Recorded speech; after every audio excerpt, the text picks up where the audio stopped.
Husband takes down cheating wife's lovers one by one, then disappears from their lives forever. Steve Johnson stationed himself outside his wife's office at 7:000 p.m., intending to terminate the charade they dubbed marriage. Some husbands overlooked the signs over time, especially when their wives had never worked late before. Steve took notice and decided to address the issue. He approximated that this had been transpiring for 2 months, pinpointing the moment he observed his wife Angela wearing red high-heeled shoes to work. Angela despised heels, reserving them for rare weddings or special occasions, particularly in the bedroom, where she paired them with red heels, white stockings, a cute lace bra, and thong underwear. Steve cherished the white thigh-high stockings and believed they had a fantastic love life. However, Angela never wore high heels to work, which prompted Steve to inquire about the change.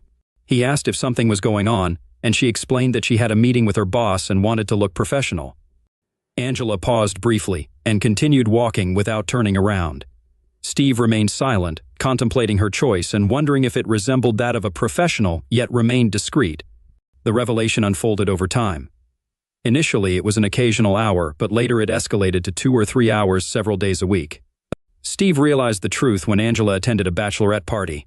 Detesting clubs, salons, and bars, preferring dinner or coffee, she disapproved of drinking and looked down on those who indulged. Following her to a third bachelorette party at her boss Martin Schindler's house in Glen Ellen, Steve recognized the location from past gatherings. Waiting an hour to confirm her intentions, he then deflated all 4 tires and returned home. Angela omitted the tire incident but recounted it to their daughter Jenny, expressing relief that someone merely released the air. Jenny questioned its veracity and Angela affirmed, grateful they weren't cut. Using an air pump, Steve insisted she keep it in the trunk. Angela admitted to a night at a dance club with friends and suggested avoiding it in the future. Steve consulted a lawyer, initiating the divorce process, leading him to sit in his car near her office, awaiting her impending service. Despite lamenting 21 years of marriage, they produced their 17-year-old daughter, Jenny, Steve's pride and joy. They initially met when Angela, a receptionist aspiring to become a paralegal, assisted Steve with a contract dispute. Dating blissfully for 2 years, they married, and Steve believed in the happiness of their marriage until Angela started working for Martin Schindler. Despite Steve's truck-driving job with long hours, they maximized family time, embarking on weekend trips according to Jenny's schedule, filled with sports or other engaging activities. They explored Galena, Illinois for wineries, and Lake Geneva, Wisconsin for shopping and relaxation. Angela's betrayal, unnoticed until the revelation of her choice in footwear, severed their connection as Angela distanced herself. Steve, previously unaware of her infidelity, observed a decline in her demeanor. He recalled the night he trailed her and initiated a conversation. "Why not have dinner and catch a movie today? I have a rare day off on Friday and I'd like to spend time with you," he proposed. She replied, "You know the deal. Fridays are for my girls. They depend on me as their designated driver. Let them manage for one night. With your extended work hours and those nights with the girls, I barely see you. If you had a genuine job that didn't require driving at all hours, we could spend more time together. But you don't. I've endured it for 2 decades. Deal with it. See you later." Without saying goodbye, she left, leaving him speechless. Following her into the garage, he witnessed her departure, grabbed the keys, and hastily followed.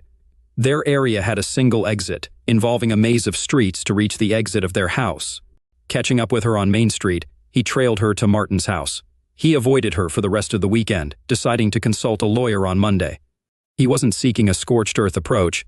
He simply wanted a peaceful end to their marriage, feeling through her words and actions that she no longer desired him. He questioned, holding on to the slippery rope. He believed she could have her boss without a fight on his part.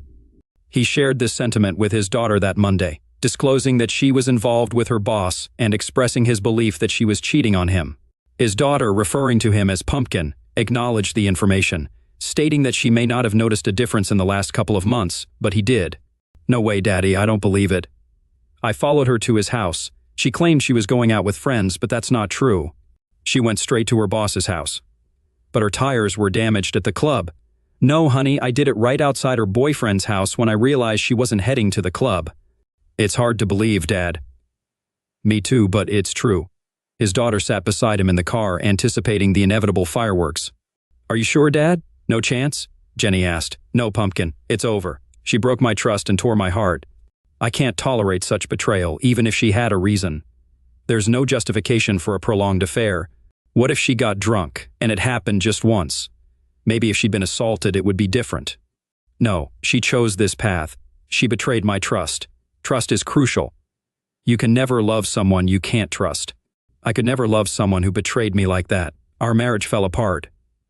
Jenny glimpsed two men approaching the car from the window. What a fool, Angela Johnson remarked, looking out of their law office window, engaged with Martin. She was relieved the office had gold-tinted windows.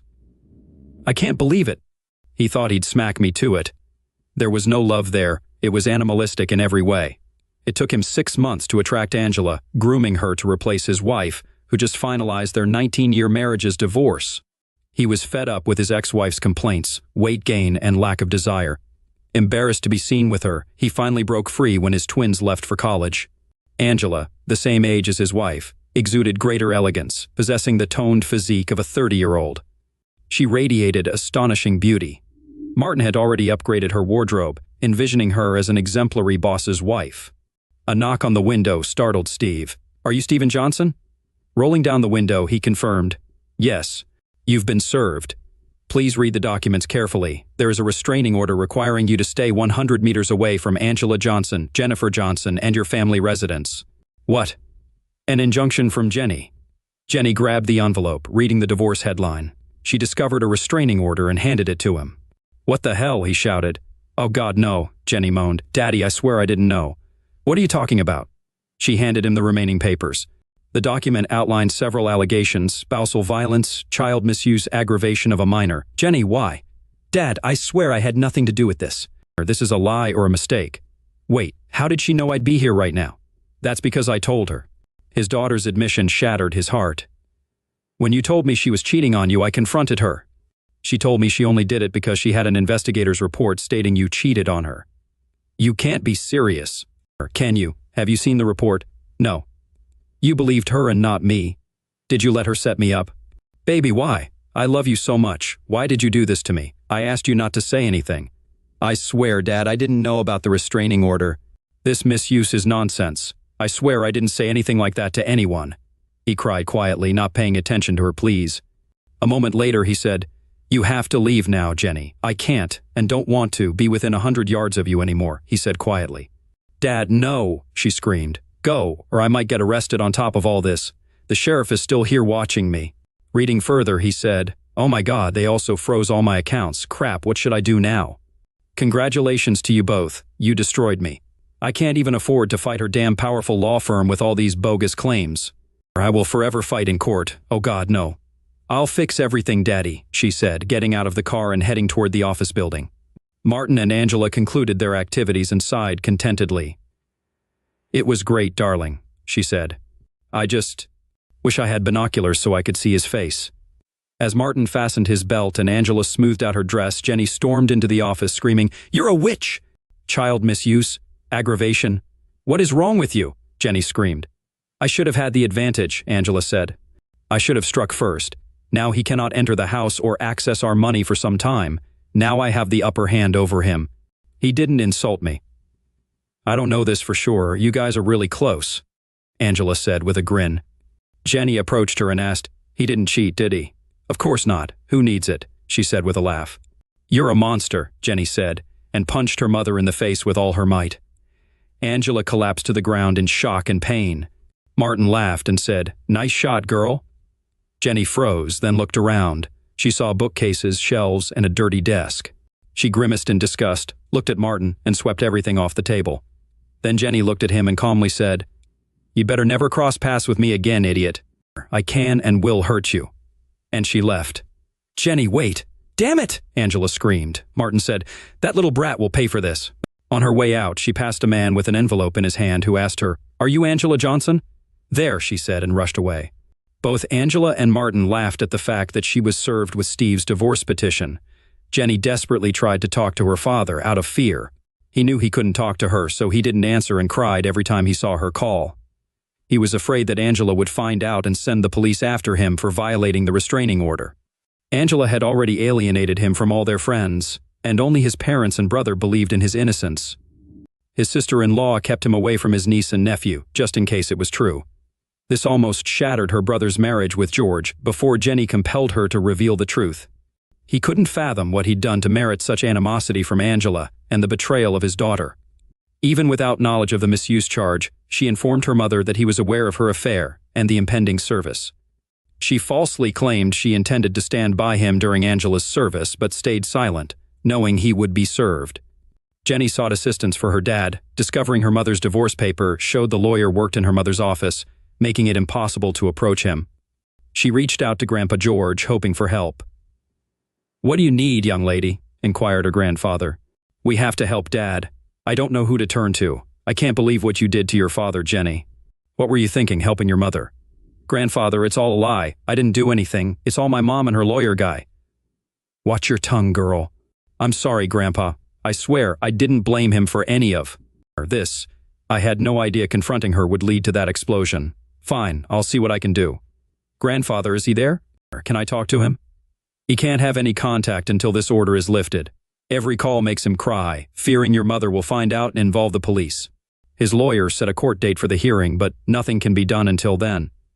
Jenny, in tears, said, "Grandpa, tell him I love him and miss him. I'll convey the message if I see him." Jenny hung up and cried for minutes. When she composed herself, she entered her mother's room, tossing her underwear and new clothes down the stairs.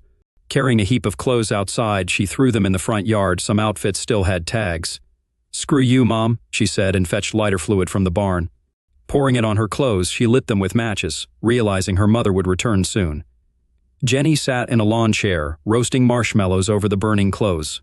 Angela, pulling into the driveway, saw Jenny and screamed, demanding an explanation. "No, Mom, I've lost my mind. I decided to make you pay for the days Dad can't talk to me. Destroying more of your things will follow unless you retract this misuse claim.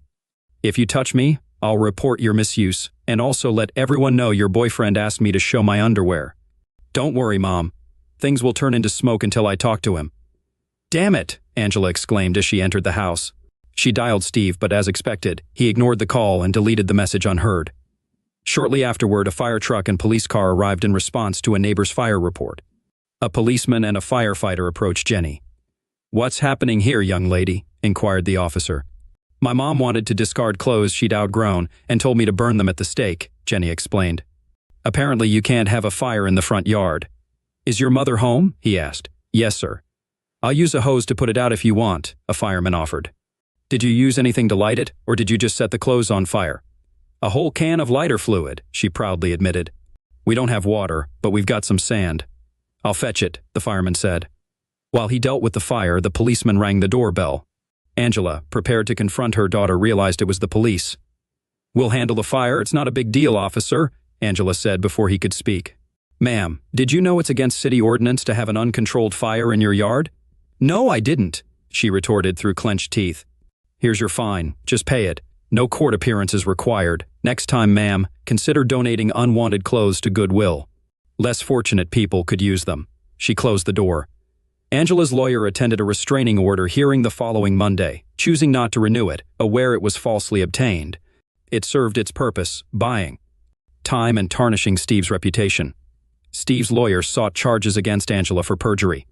The judge, lacking conclusive evidence of false pretenses, dismissed the perjury claim. Though the restraining order was lifted, it offered little comfort to Steve, deeply depressed by false accusations, frozen assets, spousal betrayal, and, most painfully, his daughter's betrayal. Struggling to make ends meet, he took leave from work, battled drinks, and lived in misery. In the afternoon, when Angela and Jenny were absent, Steve visited his house. Despite changed locks, the garage door opened. He found his belongings in boxes and garbage bags, noticing Angela had left the wedding album and family photographs. He maintained contact with his family, though strained due to his problems. Despite his parents urging him to see a psychiatrist, he refused, feeling he didn't need one to confirm his miserable life. Angela's law firm waged a merciless campaign, informing his employer about the restraining order and misuse allegations, resulting in Steve's termination. His contract's moral clause, meant to address such situations, might have been contested if he were in a better state of mind. But at that moment, he felt powerless to act. Steve's residence remained a mystery, with communication limited to telephone exchanges with his family.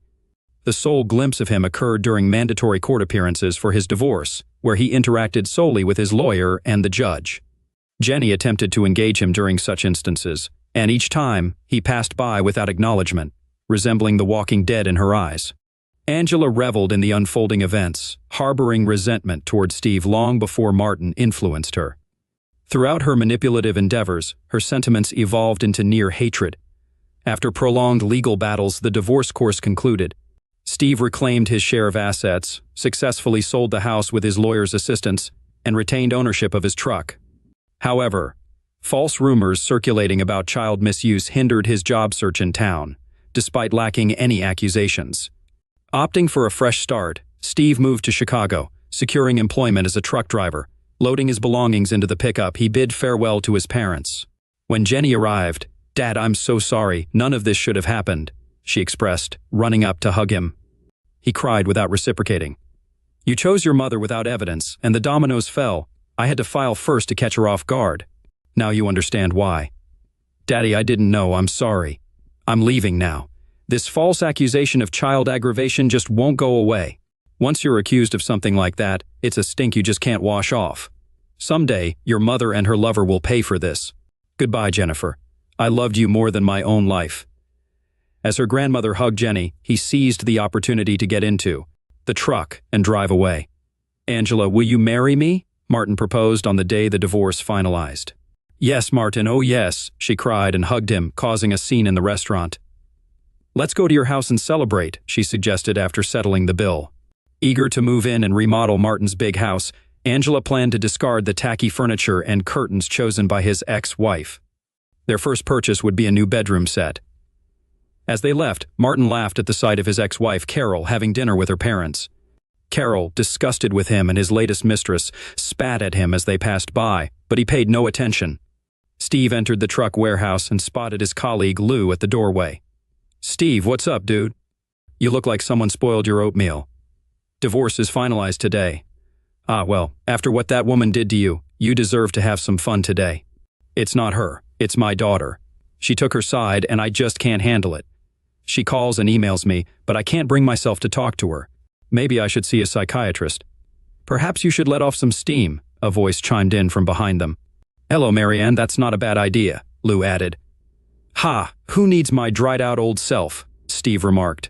Marianne leaned over, whispering words of affection to him, and then gracefully walked away, leaving the onlookers admiring her as she departed. Encouraged by his friends, Steve expressed his readiness to pursue Marianne, stating that she was his new partner and they should hit the road. Their initial date included dinner, a movie, and a visit to Baker Square for coffee and cake. Marianne reassured Steve, mentioning that he was a good guy going through a rough patch and that everything would work out.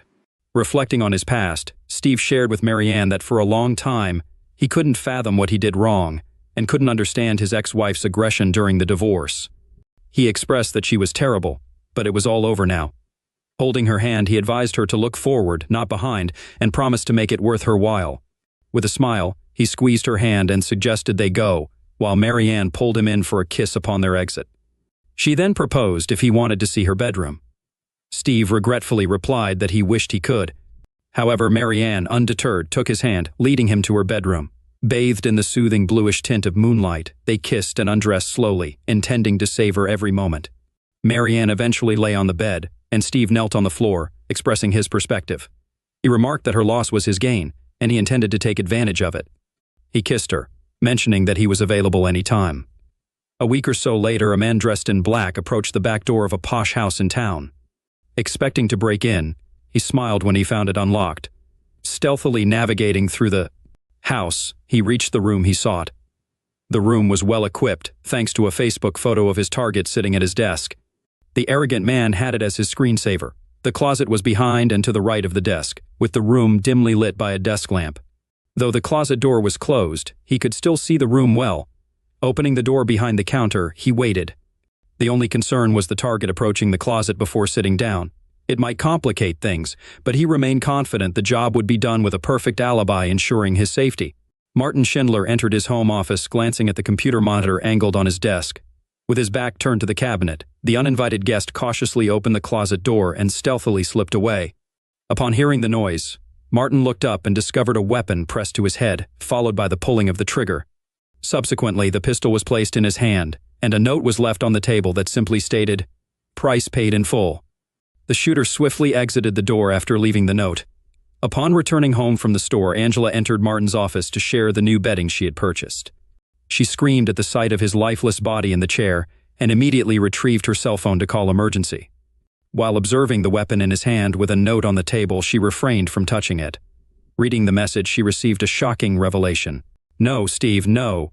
In distress, she screamed, questioning, "What have you done?" Detective Devontae Jordan received a call and hurried to the Schindlers' home. On arrival, he saw a weeping woman in the living room, with crime scene investigators moving around the office.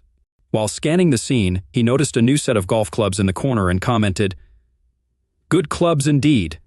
Continuing his examination, he observed the weapon still held in the sufferer's right hand. Asking one of the first responding officers, he inquired about the current situation. Learning that it was an apparent self-inflicted gunshot to the head, the sufferer was lawyer Martin Schindler, a homeowner, with Angela Johnson as the bride, who found the body and called emergency. There was a typed note on a computer, unsigned, consisting of just one sentence.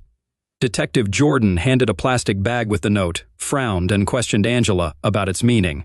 Angela clarified it wasn't self-destruction. Her ex-husband, Steve, eliminated him. Martin disliked weapons and didn't own such a firearm. Angela believed Steve did it because he felt Martin took her away. She admitted to dating the deceased while married. Detective Jordan considered potential motives, including resentment from Martin's ex-wife, who might have been angry about being left. Angela provided an alibi for her whereabouts, assuring the detective. On a sunny Sunday afternoon, Detective Jordan visited Steve Johnson, asking about his whereabouts the previous night.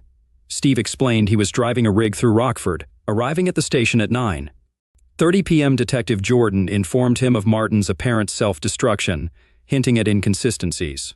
Steve offered additional information, providing his new mobile number for future contact.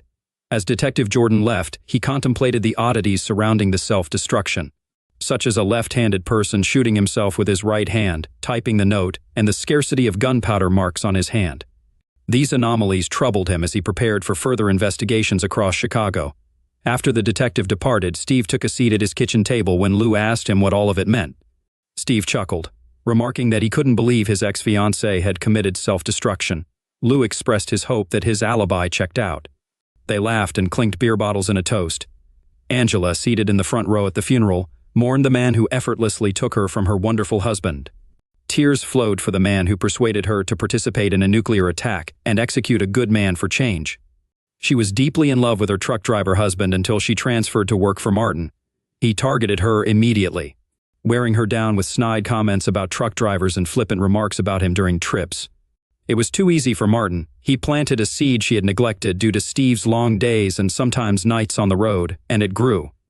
Angela couldn't decide if she cried for her fiancé's loss or her husband's, and the breakdown with her daughter, it all seemed like a waste of time. She didn't hear or care if the room buzzed around her. She didn't notice the looks Martin's ex-wife and daughters gave her. They blamed her for his death. "You could come to the funeral and pay your respects," Angela said, approaching her daughter home for the weekend from college. Jenny looked at her intently and said, "How dare you tell me I should respect the man who destroyed my father? Forget you. I shouldn't even call that piece of garbage a man." She slammed the door as she left the house, taking the long drive back to college in La Crosse, Wisconsin. Detective Jordan sat in a meeting with his boss, discussing the lack of progress in the case. All the suspects' alibis are verified. Steve Johnson's truck tracker shows no stops on his way from Madison to Chicago, and the timing was correct. The warehouse team identified him as the driver.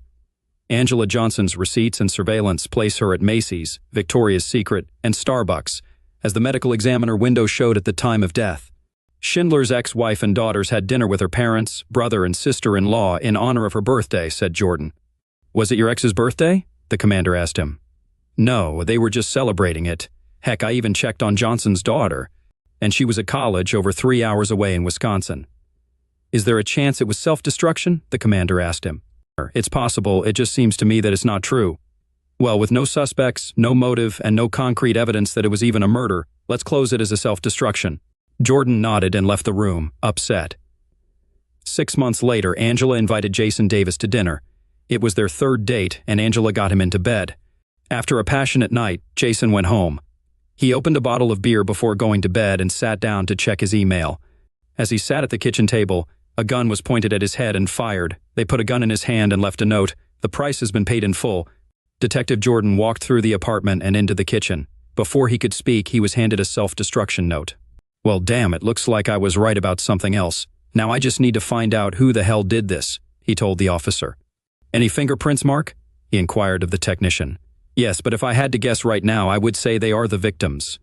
"Are there any witnesses?" "Who called the police?" Jordan asked. "A neighbor heard the shot and called emergency." "No one saw anyone enter or leave?" "Of course not." "How did they get here? No broken locks or windows?" "It looks like a balcony to me." The sliding door was not locked. The victim probably wasn't worried about this since he was on the second floor, although it wouldn't be that difficult to climb up.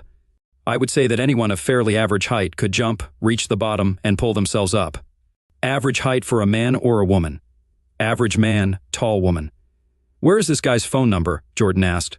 "Packed here." Jordan used his gloved hands to find the last call on his phone. "Just had to check." The last call was made to Angela. "I'll be shocked if she's not Angela Johnson." After the usual condolences and pleasantries, the detective got to work. He inquired of Miss Johnson why her lovers seemed inclined towards self-destruction. Miss Johnson responded that she believed it was Steve who was punishing her and confirmed she had been at home all night, with her alarm system serving as verification. She explained that the alarm system detected doors and windows opening, and that she had activated it when Jason left the previous night, deactivating it only upon the detective's arrival that morning.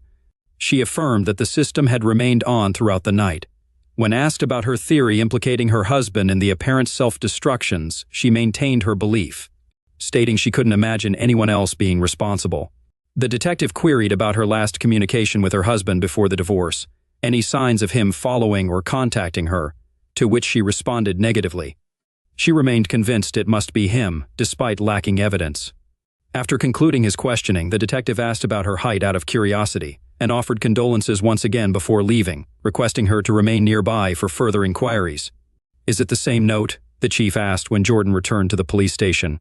"Yes, sir," Detective Jordan said. "Inform me daily about your progress. This is too much for a coincidence. The woman's alibi is reliable. I'll see if I can ruin it, but we'll see." "I'm going to see her ex-husband now," the detective said cautiously. "Then let me know what you get," the chief responded. As Detective Jordan left, he had a bad feeling that all of the prime suspects' alibis would be as reliable as the last time. Steve and Marianne were cozy on his couch watching Jack Ryan on Prime when the doorbell rang. "Detective Jordan, what can I do for you today?" Steve asked, gesturing for him to come in. "Sir, where were you last night at 1:30 a.m.? "On the way back from Detroit. I arrived at 2:30. What happened this time?" "Do you know Jason Davis?" "I don't think so." "He met with your ex-wife. Looks like he shot himself last night." "No freaking way." "Looks like, huh? Maybe she's a liquidator or Black Widow or something like that." "Maybe. Thank you. If I need anything else, I will contact you." Steve laughed as he closed the door. "What was all that, baby?" Marianne inquired. "It looks like another of my ex-wife's boyfriends has died." "Oh God," she breathed, raising her hand to her mouth. "Yeah, thank God I have an alibi. I hope whoever executes idiots keeps choosing times when I'm on the road." Steve's cell phone rang. He looked and saw it was Jenny, so he ignored it. Marianne frowned and said, "Will she never have a chance?" "I don't understand why you need this. She misses you." She turned to me and we talked. "What?" he shouted, standing up. She reassured him, urging him to relax, emphasizing that she wouldn't intervene in his decision and that ultimately he had to live with it. She mentioned that his ex-friend still followed him on Facebook, having seen a recent tag at a sushi place and expressing happiness for him. She informed him that his ex-friend texted her to inquire about him regularly and expressed a persistent desire to communicate with him. She recounted how his ex-friend called her weekly for casual conversations, showing interest in his activities and whereabouts.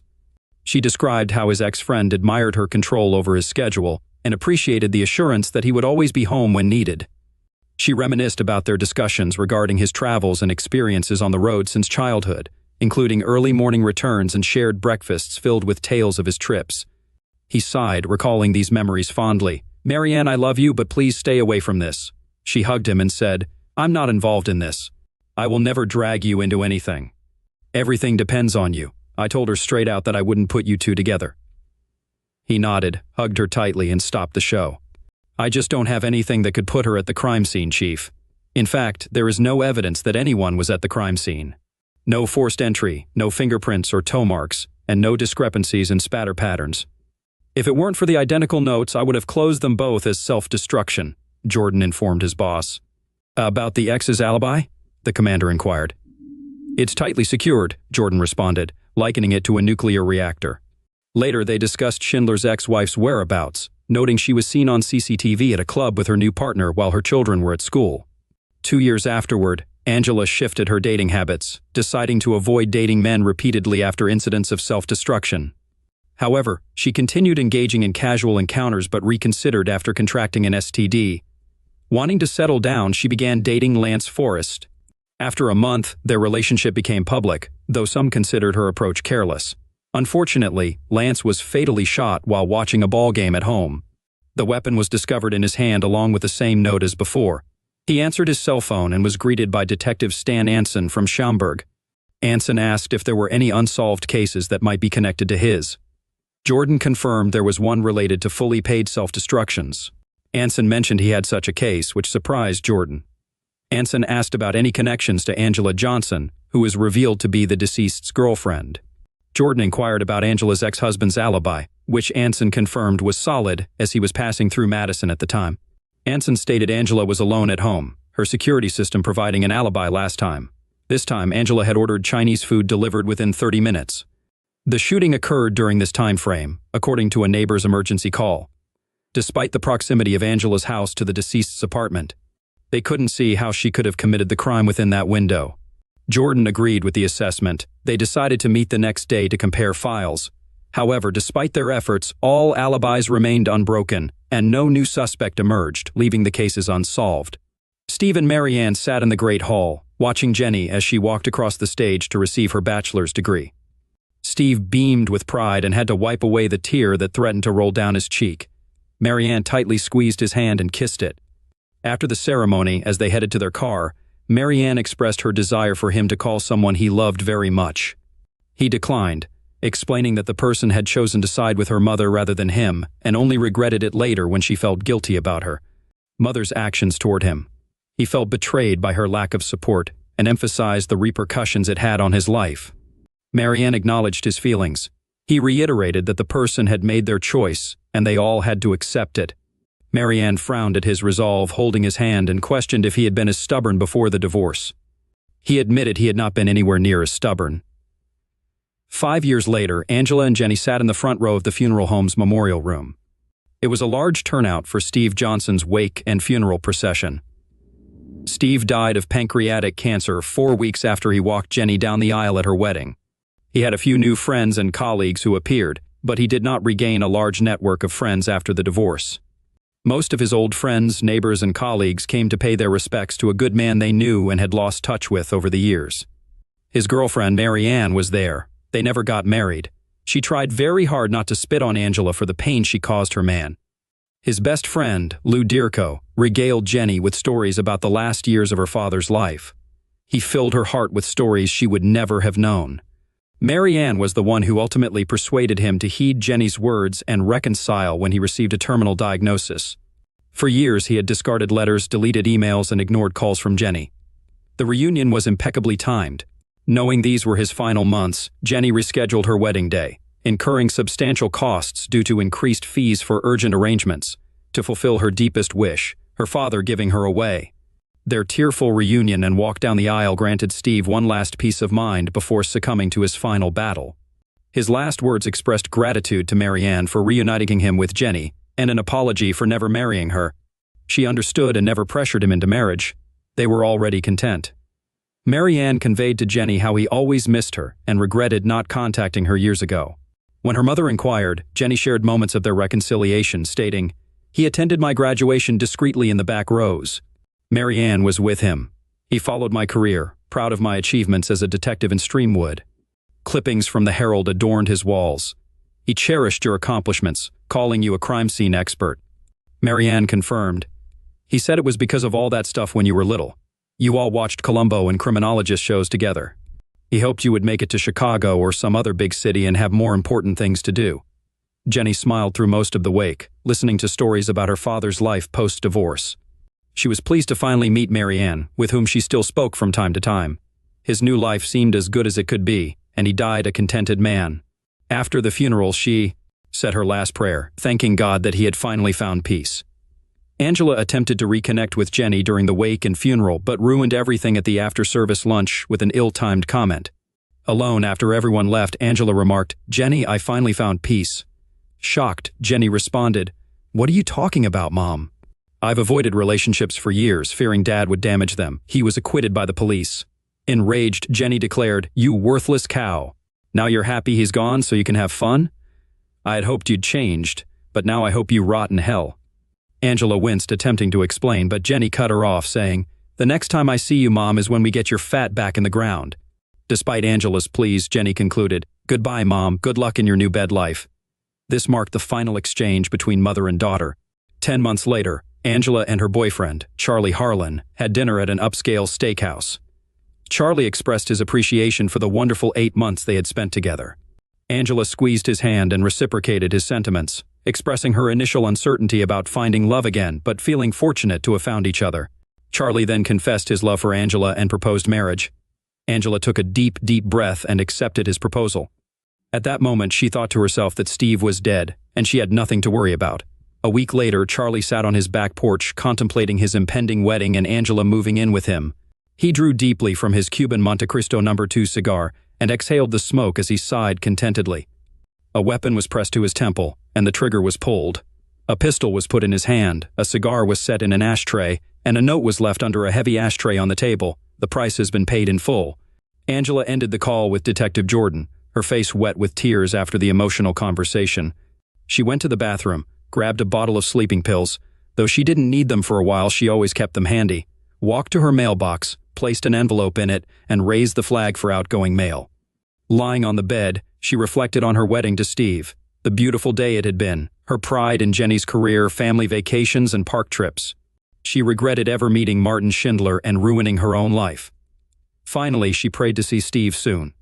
Placing the note on her chest, she fell asleep for the last time. Her note read, "My price has been paid in full." Jenny arrived home with mail and a bag of groceries. She restored everything to its place, hung her keys on the hook, and kicked off her shoes. Blake, her husband, wouldn't be home until nearly midnight due to his second shift as a cop. To savor the quiet of the house, she uncorked a bottle of California Cabernet and poured a full glass.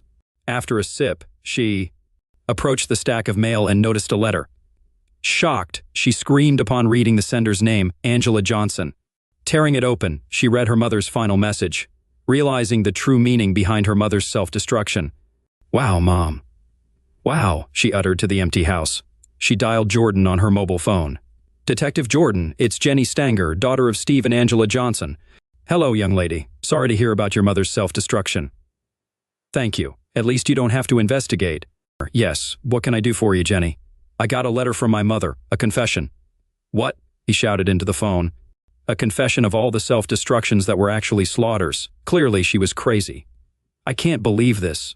"Jesus Christ. Okay, come and meet me at my site as soon as you can." Jenny burned the first page in the fireplace, ensuring it was completely incinerated. The letter conveyed, "My dear Jenny, I offer you this last gift of my repentance. Whether you believe it or not, I love you with all my heart and apologize for all the pain I caused you. It wasn't intentional. Damaging you and your father was the worst thing I've ever done. I knew it had to be you when Charlie was eliminated. I accept my punishment and apologize for making you punish me. I hope you can now live without the pain of my betrayal. Destroy this page and give page 2 to the police. Page 2 is my full confession. I take responsibility for everything. It's all my fault. I can never bring back your lost years, but I pray for your forgiveness and peace. Please share stories of good times with my future grandchildren, not tales of how I ruined our lives. I pray for your long and happy marriage with Blake. Don't be tempted away when someone tries to lure you. I love you wholeheartedly. Mother P.S. Kindly seek assistance from someone and obtain the help you urgently require." The weary note carried the weight of immense guilt. "Jenny, upon receiving this, I will have already taken my own life. I can no longer bear the burden of guilt. I ended the lives of these men, my lovers. They paid a price for taking me from your father.